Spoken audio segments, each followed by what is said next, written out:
Para explicar o funcionamento das chamadas tornozeleiras eletrônicas, eu converso com Tiago Marques de Moraes. Ele é administrador interino do presídio aqui de Cachoeira do Sul e vai mostrar para a gente como é que é o funcionamento das tornozeleiras. Tiago, boa tarde. Eu quero saber de você primeiro, quantos presos nós temos aqui em Cachoeira do Sul? Hoje o nosso efetivo carcerário é de 175 presos, né, sendo desses 56 no albergue. O restante está aqui no presídio. Quantos deles usam as tornozeleiras? Quantos são monitorados hoje em Cachoeira do Sul? Sim.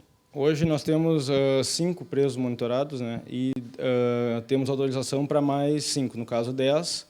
Né, no momento temos material para colocar em apenas 2. Está faltando o restante do material chegar para continuar o monitoramento.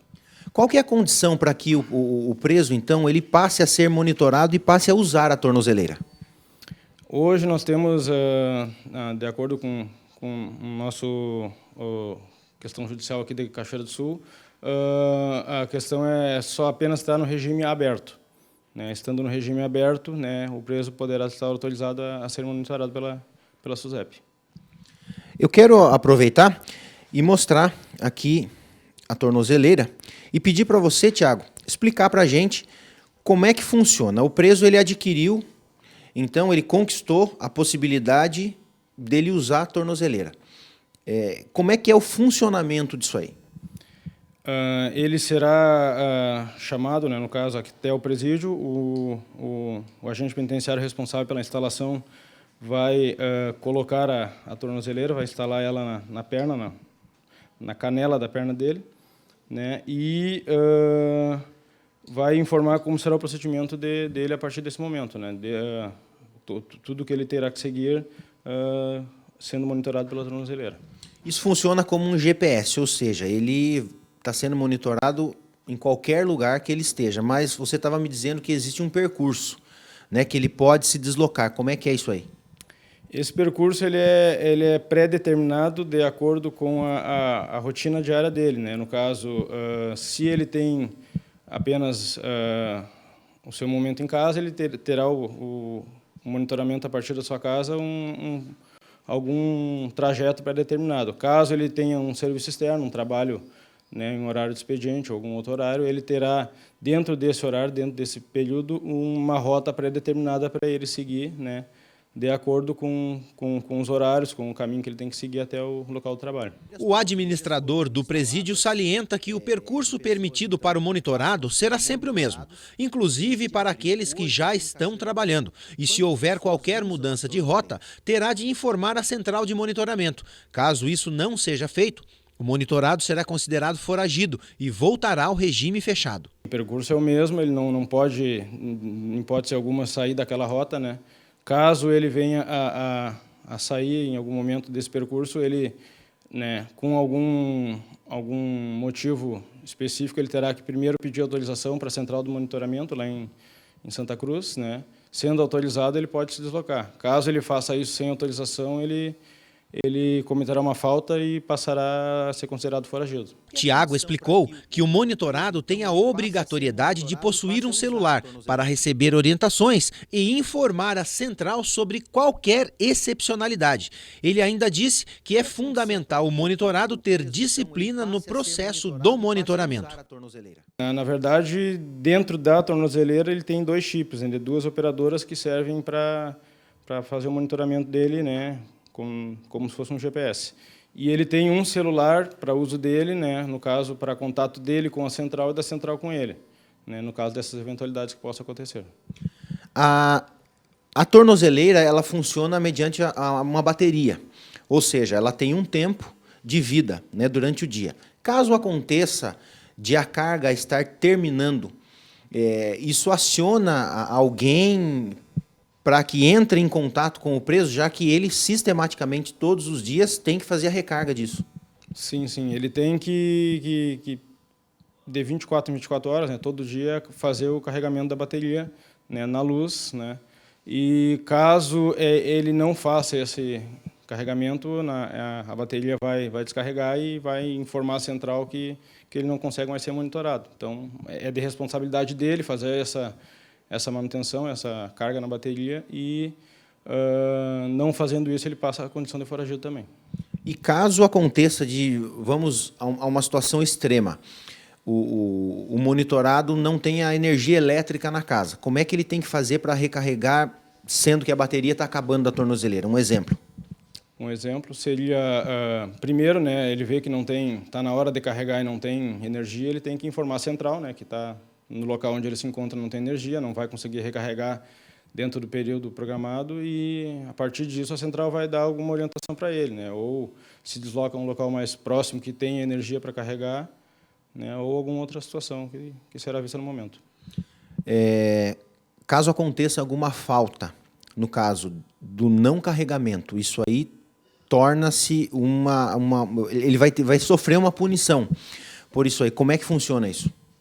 A punição é exatamente isso. Ele retorna ao regime fechado, né? Ele passou a descumprir as normas que foram pré-estabelecidas, né? Ele não conseguiu seguir o que foi normatizado antes, e ele automaticamente perde o direito de permanecer na rua nessa questão de monitoramento por tornozeleira. Então ele volta ao regime fechado para cumprir uma falta disciplinar. Isso tudo quando vai ser instalado o dispositivo, ele já tem toda essa orientação para que não aconteça, então, no caso de ele ter essa infração. Sim. Tudo é embasado dentro da lei, né? Então existe a Lei de Execução Penal, a LEP, que dá uma base para isso, e uma portaria, né, que foi feita específica para esse fim das tornozeleiras, e ele toma ciência dessa portaria, né? Ele confirma que está ciente de tudo para poder seguir o que está escrito ali, né? Vamos supor que acabe a bateria da tornozeleira e por algum motivo não se consiga recarregar. Mesmo assim, ela ainda continua ela dando sinal e dando a condição de ser monitorada mesmo sem carga? Não, acredito que não. Ela tem uma vida ali, um período X, que ela vai emitir o sinal de ser monitorada, né? A partir desse momento, descarregou, se ele não conseguiu carregar a tempo, ele perde o sinal, né? Não tem como localizar ele mais no sistema, então, por isso que ele passa a condição de foragido. Então, ele tem que manter sempre a bateria em dia, a carga completa. Nós ouvimos o Tiago, que é diretor do presídio, diretor interino do presídio aqui de Cachoeira do Sul, e ele já nos mostrou como funcionam as tornozeleiras eletrônicas daqueles presos que hoje têm liberdade condicional. E nós vamos às ruas para saber da população o que a população acha dessa medida adotada desde o ano passado, se isso traz segurança ou não. Eu sou a favor. Eu sou a favor pelo seguinte, é uma forma de controle mais segura, no caso, porque a gente tem provas, a gente está vendo no dia a dia presos do semiaberto que saem durante o dia e não voltam mais à noite para retornar à casa prisional. Então até é uma forma de controlar até possíveis assaltos, porque a gente sabe que hoje em dia o número de assalto que ocorre dentro da cidade tem a ver com presos do semiaberto. Isso dá maior segurança à população, na sua opinião? Com certeza. Dá muito mais segurança.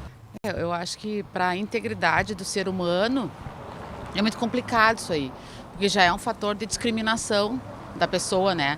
Se a gente tem que dar uma nova oportunidade para as pessoas viverem em liberdade, a gente vai ser criado já um preconceito com essa pessoa, porque ele já está determinado que ele é um bandido, que ele é um assaltante, que ele é um criminoso, né?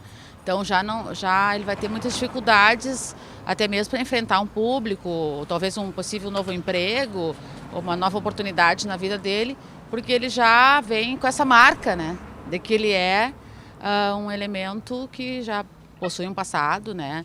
Então fica complicado, eu acho, para ele como ser humano ter uma nova oportunidade como cidadão, né? Já que se a gente pensa em restabelecer a cidadania do ser humano, né, então ele vai ter obstáculos já na vida dele como cidadão. Você acha que as pessoas, ao olharem uma pessoa usando uma tornozeleira, isso já é um ponto de discriminação? Com certeza. É interessante esse monitoramento até porque para uma segurança dos demais da população, porque se eles têm realmente interesse de levarem uma vida normal, regrada, né, não vão se importarem de usar essa tornozeleira, né? Darcy, como você pode perceber, a opinião das pessoas é dividida. Uns são contra, outros são a favor. Mas vamos ver agora a opinião de um especialista no assunto. Professor Júlio Mafuz, nós fomos às ruas para saber a opinião das pessoas com relação ao uso da tornozeleira eletrônica. E a opinião ficou um pouco dividida. Algumas pessoas são contra, porque acham que talvez ao observarmos alguém usando as chamadas tornozeleiras, isso pode ser um ponto de discriminação. Outras são a favor porque acham que pode ser feito um controle maior por parte da polícia, eles usarem essas tornozeleiras que permitem serem rastreados. Qual é a sua opinião? É um método mais eficaz que se tem de controlar uma pessoa que tem direito de semiaberto? Bem, na verdade, assim, eu acho que nós temos duas coisas digamos assim, a analisar, né? Por exemplo, é muito melhor para a questão da ressocialização de alguém, né? Ele estar, por exemplo, num processo onde ele está com uma preventiva, né? E ao invés de ele estar preso, ele estar com uma tornozeleira eletrônica na sua casa, né? Eu acho que para a questão da ressocialização é muito melhor do que ele, numa prisão preventiva, estar em casa, né? Do que estar no presídio. Agora, no que tange, por exemplo, ao sujeito estar discriminado estando com uma tornozeleira eletrônica, né? Eu não vejo isso, porque na verdade, né, salvo se fosse numa liberdade condicional, né, na qual ele já estivesse num regime aberto, aí nós até poderíamos questionar isso, né? Mas enquanto ele estaria preso numa prisão preventiva, numa prisão temporária, e em cima disso ele está com uma tornozeleira eletrônica, eu não vejo discriminação nenhuma. Estados Unidos, alguns países da Europa, como Espanha, Portugal, já utilizam esse método há algum tempo. Seria esse um método realmente eficaz para se ter um controle do preso ou existe alguma outra coisa que se possa fazer? Olha, ou o sujeito vai usar uma tornozeleira eletrônica ou vai usar um chip, né? Tem alguns lugares que estão implantando chip nas pessoas, né? Eu acho que é uma grande saída para o Brasil, né, a partir do momento em que tu diminui o número de pessoas presas, né? Nós temos um problema de vagas nos presídios, então se nós podemos fazer esse controle com tornozeleiras eletrônicas, acho que o custo até para o Estado é muito menor, né, do que estar construindo presídios e mantendo pessoas encarceradas.